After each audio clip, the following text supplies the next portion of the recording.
On Global TV News Express headlines, President Bola Tinubu meets King Charles III, describes it as significant. Governor Duri orders investigation of palliatives diversion. NFA helicopter crashes in Port Harcourt, crew members survive, and in business, OPEC Plus lowers Nigeria's oil output target for 2024. Stay tuned for the main news.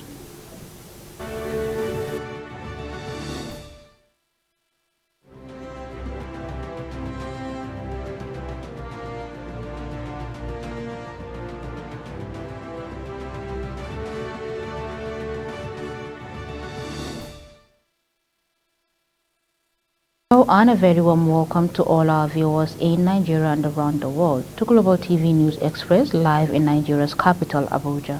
I am Fauziya Lukman. President Bola Tinubu has described his meeting with British monarch King Charles III as significant. The duo met in Dubai, United Arab Emirates (UAE) on the eve of the ongoing 28th United Nations Climate Change Conference, also known as the Conference of the Parties (COP28). In his verified Twitter account handle, the president described the parley as a significant step towards strengthening the Nigerian-United Kingdom relations and partnership. The president expressed optimism that the contributions of both Nigeria and the United Kingdom will impact positively on the world's future in efforts to set equitable global environmental standards. Minister of Federal Capital Territory Nyesom Wike appeared before lawmakers in the National Assembly and defended the over 61 billion naira FCT 2023 supplementary budget. The minister said the budget is targeted at completion of some critical projects before President Tinubu's 1 year in office, adding that the budget revenue sources will be inflow from Paris Club refund, PE tax liabilities, special intervention funds, internally generated revenue, and infrastructure support fund. Wiki identified others to include rehabilitation for National Christian Center and rehabilitation for the National Mosque in Abuja and many others. Members of the Nasarawa State House of Assembly on Friday unanimously elected Danladi Jatau, representing Kokona West's constituency, as Speaker of the House. Similarly, the position of the Deputy Speaker went to Mohammed Oyanki, member representing Duma North constituency. The newly occupied positions followed Tuesday's sack of the former Speaker Ibrahim Abdullahi at the appeal court sitting in Abuja. Bayelsa State Governor Doyediri has ordered investigation into the distribution of the palliatives with a view to bringing to book culprits who diverted food items. Diri gave the directive at the State Executive Council meeting in Government House, Yenagwa, following complaints that some individuals diverted the items meant for each ward in the state. The state government had procured more food items in addition to the 5 trucks of rice allotted to the state by the federal government as part of measures to cushion the effect of removal of petrol subsidy on people of the state. They urge politicians to be selfless in their conduct and not withhold what is meant for people at the grassroots. The Jigawa State government has approved the recruitment of 1,124 health workers previously engaged as casual workers under its J Health program. This is contained in a statement by the Commissioner for Information, Youth, Sport and Culture, Segir Musa, on Friday in Dutse. According to Musa, the State Executive Council approved the exercise during its meeting, adding that the approval is in line with Governor Omar Namadi administration's commitment to enhance access to affordable healthcare services across the state. Anambra State government has commenced training for its task force team to monitor hospitals to curb operation of quack doctors in the state. The 3-day training was organized by the State Ministry of Health in collaboration with the National Agency for the Control of AIDS under the Resilient and Sustainable System for Health initiative of the state government. Commissioner for Health Dr. Afam Obidike at the opening of the training yesterday in Akwa says that many hospitals in the rural areas are run by quacks and secondary school dropouts, adding that the need to improve healthcare service delivery in both public and private health facilities, as well as to protect the health of residents. The Federal Airport Authority of Nigeria (FAAN) has prohibited the use of travel sacks "Ghana must go" by passengers at all nations airports. According to a circular by FAAN titled Re-Prohibition of Usage of Ghana Must Go, signed by Manager, Airport Service Hen Gichachu, noted that the ban is particularly for passengers traveling through the country's international airport. Gizaju stated that the sack was banned by the authority because it has cost the airline huge loss and also damaged the airport's conveyor belt system. He further noted that passengers who wish to use the Ghana Must Go to travel must have the same well package in carton or hand cover of rectangular size. The Nigerian Air Force (NAF) has announced that its Mi-35P helicopter has crashed in Port Harcourt shortly after takeoff. The crash occurred at about 7:45 a.m. local time shortly after aircraft took off from an operation against economic saboteurs in Rivers. A statement by the NAV Director of Public Relations and Information, Air Commodore Edward Gabquet, on Friday in Abuja, said 5 crew members were aboard the helicopter, adding that all the 5 survived with minor injuries were being treated at the NAV Medical Center in Port Harcourt. The Chief to Air Staff, Air Marshal Hassan Abubakar, is currently en route to Port Harcourt to assess the situation, see to the well-being of the crew, and give further directives. Over 1.6 million Nigerians are living with HIV, according to a 2022 report from National Agency for Control of AIDS. In commemoration of the World Day AIDS, the agency held a roadshow to create awareness and sensitize citizens on the prevalence of disease in the country. Global TV correspondent Subarat Usman tells us more. The Director General of the National Agency for the Control of AIDS, Dr. Gambo Aliyu, called on community leaders to help in eradicating HIV amongst children. He said the government agency is confident to end HIV/AIDS on or before 2030, as he revealed that the agency is providing HIV treatments and tests to Nigerians nationwide. Every leader in a community should take that as priority to make sure no child in our communities are born with HIV. And we are confident before 2030 we will eliminate mother-to-child transmission of HIV with the support of our communities. We are providing free HIV tests. If you don't know your status, come and know your status free. And we are providing free HIV treatment all over the country. All you need to do is to demand for this service.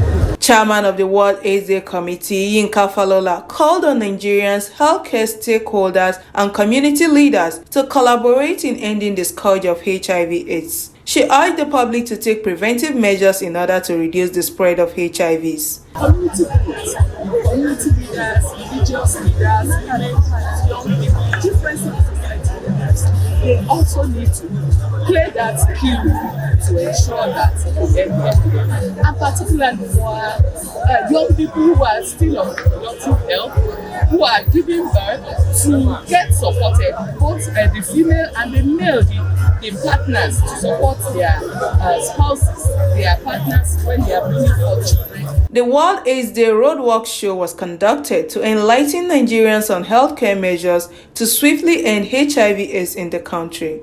Swabra Usman, Global Television News, Abuja.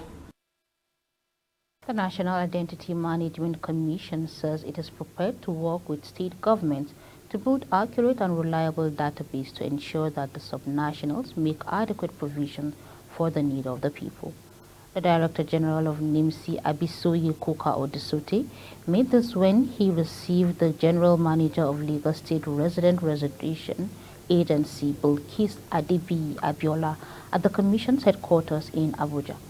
Koki Odesote, in a statement signed by her Special Advisor on Media and Communications, Oyedele Babalola, on Thursday, stated that the collaboration would make it easy for the state to use NIMSI's database to improve state service delivery and policy formulation.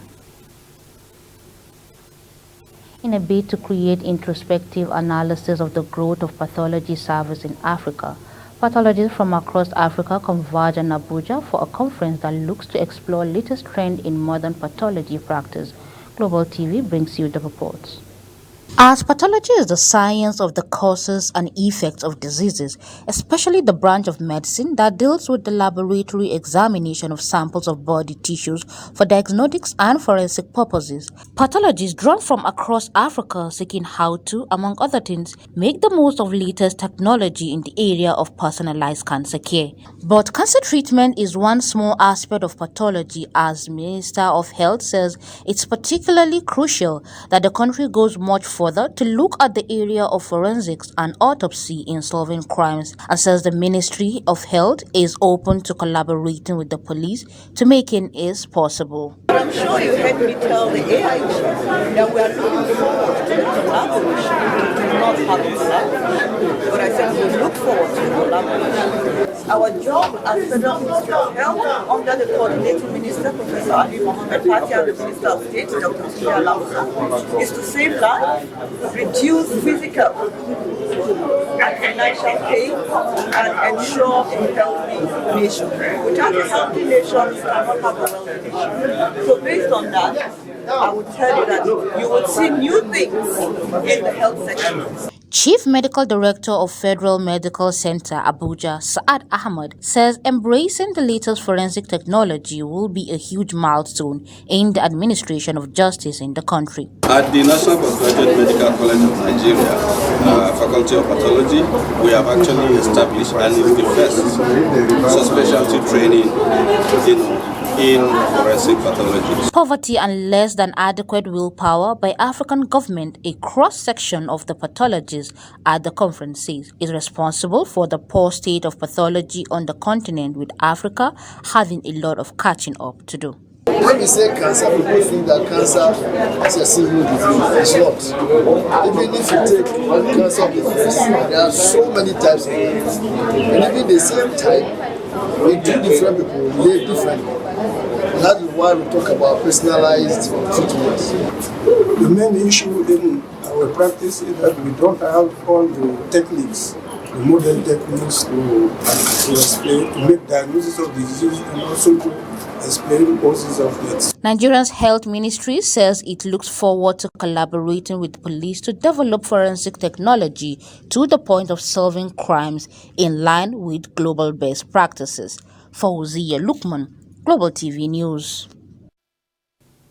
The Nigerian Senate has strongly condemned all forms of violence against women and girls, emphasizing the need for more robust measures to safeguard their interests.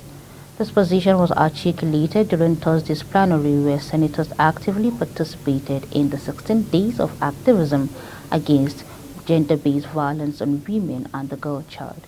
Queen Agaba has the details. Adorning orange sashes as a symbol of solidarity for the advocacy, the lawmakers, including the President of the Senate, Godswill Akpabio, were united in their commitment to address this critical issue. The advocacy motion was sponsored by 17 senators, spearheaded by Senator Ireti Kingigbe, representing the FCT. Since the launch of the National Gender-Based Data Room and Dashboard, over 28,000 cases of gender-based violence have been reported nationwide. In all these reported cases, over 9,000 have been opened against offenders. Voicing their support to the motion, Senator Adams Oshiomhole, Natasha Akpoti, and Abdul Ningi, among others, acknowledged the virtues and sacrifices made by women globally, with a specific emphasis on those in Nigeria. As politicians, we also know that most of us in this room, about 70 to 60% of those who voted for us are women. The men can collect the money and take part one on an election day, while you see the women queuing under sun and rain with children on their back to vote so that we can be in these chambers. I think we will just bring justice to the foundation of our own, of our system. Nigerian women, just like women across Africa and the world, have suffered greatly, not only in the hands of our fellow men, but sometimes even women, sometimes even in organizations where we work. And therefore, I'd lend my voice in calling for a stop in all form of violence against girls, It is always important. It takes two to tango. The women folk also must at every given time know their position in society. You may, as they listen, to also rise to the occasion. They are human beings like every other of us. In concluding the debate, before the motion was passed, the Senate President declared all the senators are all in agreement that violence against women and the girl child must be unequivocally condemned. I also want to plead with women that as we are supporting them, the entire chambers is yellow in support of women and the girl child, that we abhor violence against women in all ramifications, that women should also try not to violate the rights of men. For Global TV, Queen Agaba reporting. In the early hours of today, Friday, 1st December 2023, gunmen attacked the residence of Resident Electoral Commissioner REC in Lokoja, Kogi State. The armed men engaged in the security personnel in a gun battle for over 30 minutes until reinforcement arrived. While no lives were lost, property were destroyed in ensuing gun battle. A team of combined security personnel have been deployed to protect the service. The residents. The incident occurred a day after a mob besieged the state office. You're watching Global TV News Express, coming to you live from Nigeria's capital, Abuja. We are on StarTime channel 276. Kindly follow us across social media platforms using @GlobalTVNG and other handles now showing on your screen.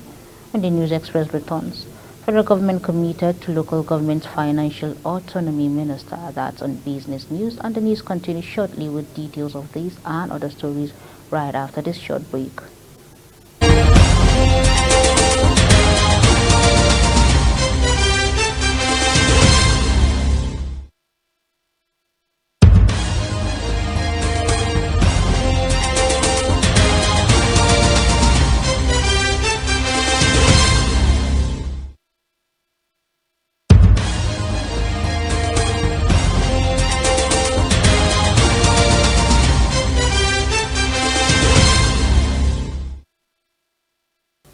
This is Global Television bringing you live broadcasts of the News Express from Nigeria's capital, Abuja. In business, the federal government says it's committed to ensuring the local governments are given financial autonomy as part of measures to ensure effective governance at the grassroots. The Minister of Special Duties and Intergovernmental Affairs, Zephaniah Jesalo, stated this at the close of a two-day conference of functionaries and key actors in local government administration. Further noting that the local government is a very important tier of governance that cannot be overlooked, and that if the government gets it right at the level, it will reflect positively on the state and federal tiers of the government. Jesalo added that corruption, political interference, and lack of capacity among local government officials are a major setback for the development at the local level. OPEC Plus has lowered Nigeria's oil production target for 2024 to 1.5 million barrels per day (BPD) from its previous target of 1.74 million barrels per day. The move comes as the group of oil-producing countries seeks to manage supply and demand in the global market. Nigeria's Africa's largest oil producer have struggled to meet its production quotas in the recent years due to underinvestment and security issues. However, the country's output has picked up recent months, helped by more production offshore. The new production targets are subject to the revision of the next OPEC Plus meeting, which is scheduled for December. Nigeria could potentially reach 1.5 million barrels per day in crude output next year with any sufficient disruptions, yet actively this seems unlikely due to maturity and decline of most of Nigeria's oil fields. The British Deputy Prime Minister Olivier Dowden and Nigeria's Minister of Solid Minerals Development Oladele Alake has engaged in a comprehensive investment package comprising of lithium value chain in London. Hosting the meeting, Dowden said he chairs the British National Economic Security Council, which is interested in partnering with Nigeria on energy minerals such as lithium. adding that the meeting was to kick off discussion between both countries and that officials of Department of Trade and Investment will sit down to work out the details of partnership. He then urged the Solid Minerals Minister to convey his pleasure to welcome President Tinubu to the African Summit scheduled to take place next year. Delta State Governor Sheriff Obavori has ordered Heritage Energy Operational Service Limited (HEOSL), operators of the OM30 Joint Venture Partners and the Community Development Board (CBD) over several projects executed in communities in the state.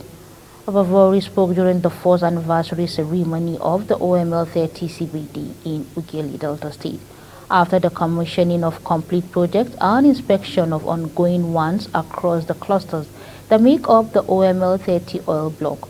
The governor commended HEOSL operators of the OML30, the joint venture partners and the Community Development Board (CBD) for number and quality of projects completed as the board marks 1 year in office. And on the foreign scene, the government of the Republic of Zambia has urged African heads of state, ministers of health and leading scientists, innovators and researchers, among others, to implement decisions and policies towards safeguarding public health in Africa and beyond. The acting president of the Republic of Zimbabwe, Mutale Nalumango, says this at the closing ceremony of the 3rd International Conference on Public Health in Africa in Lusaka, Zambia. Namulangu, who is the vice president of Zambia, noted that though Africa's public health challenges are many and diverse, there is an opportunity for innovation, collaboration, and change. South Korea will launch its first military spy satellite early Saturday on SpaceX rocket, South Defense Minister stated. Intensifying a space race on the peninsula of Pyongyang launched its first military eye in the sky last month. South reconnaissance satellite carried by one of Elon Musk's SpaceX Falcon 9 rockets will lift off from the Vandenberg U.S. Space Force Base in California at 0319 Seoul time GMT 1819. Space released on a photo of its Falcon rocket erected vertically on the launch pad with the letters Korea embezzled across it. If it is successful put into the orbit, South Korea will have acquired its first domestically built spy satellite to monitor nuclear arms North Korea. While in sport, Nigeria's Super Falcons move a step closer to securing their place at the 2024 Women's Cup African Cup of Nations (WAFCON) in Morocco, with a 5-0 thrashing of their Cape Verdean counterpart at the Monshood Abiola National Stadium in Abuja. Uche Nakano and Esther Okoronkwo both scored braces to help 9-time African champions wallop their visitors in the second round of the WAFCON qualifiers to all, but ensure they will qualify for 2024 Continental Soccer Showcase. Both teams will clash in the second leg of Praia, capital of Cape Verde, on Tuesday, 5th December. As we end the news cycle, let's take a quick look at some of our top stories. President Bola Tinubu meets King Stad to describe it as significant. Governor Diri ordered investigation for palliative diversion. NAF helicopter crashed in Port Harcourt. Crew members survived, and we also told you OPEC Plus lowers Nigeria's output target for 2024. That's it on Global TV News Express. We are on StarTime channel 276. Kindly follow us across social media platforms using @GlobalTVNG and other handles now showing on your screen. On behalf of the production team, I am Fauziya Lukman, thanking you so very much for watching.